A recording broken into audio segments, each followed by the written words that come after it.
উস্কো খুস্কো দাড়ি, লম্বা চুল, চোখে সানগ্লাস। এক যুবক হেঁটে যাচ্ছে। ভয়েস ওভারে শোনা যায় বারুদ, আগুন আর হাওয়া, এক হাইলেই ধোয়া। হাঁটতে হাঁটতে যুবক হাজির হন এমন এক জায়গায় যেখানে উৎসবের আমেজ, বিয়ে বাড়ির প্যান্ডেল কি। এরপরই বিস্ফোরণ।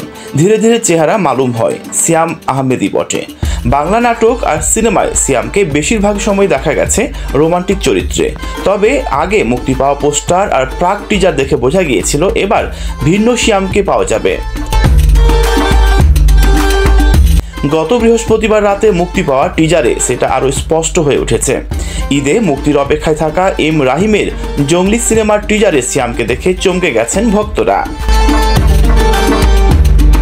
অনেকে টিজারের নিচে মন্তব্য করেছেন, বরবাদ, দাগির পর জঙ্গলির ধামাকা টিজার, এবারের ঈদে উৎসব জমে যাবে। মুক্তির পর থেকে জঙ্গলির টিজারের প্রশংসা করেছেন ভক্ত অনুসারীরা আর ইউটিউবাররা।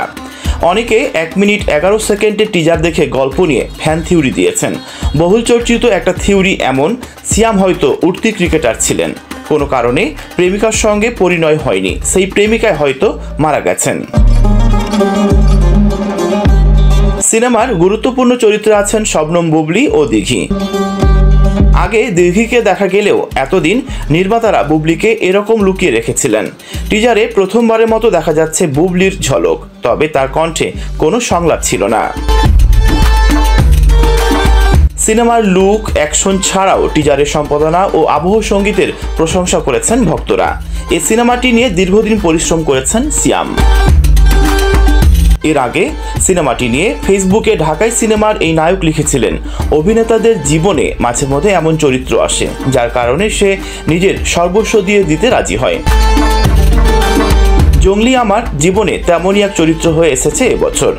হয়তো চুল দাড়িতে এক্সটেনশন লাগলেই হতো, তবু প্রায় 7 মাস চুল দাড়ি কাটিনি।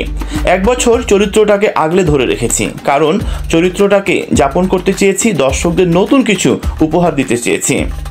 আমি চেষ্টা করেছি বাকিটা দর্শকদের হাতে। সিনেমাটি কেমন হয় সেটা দেখতে এখন ঈদের অপেক্ষায়। তো বন্ধুরা, আপনি কি জঙ্গলি সিনেমা দেখার অপেক্ষায় আছেন? থাকলে জানিয়ে কমেন্টস করুন আমাকে।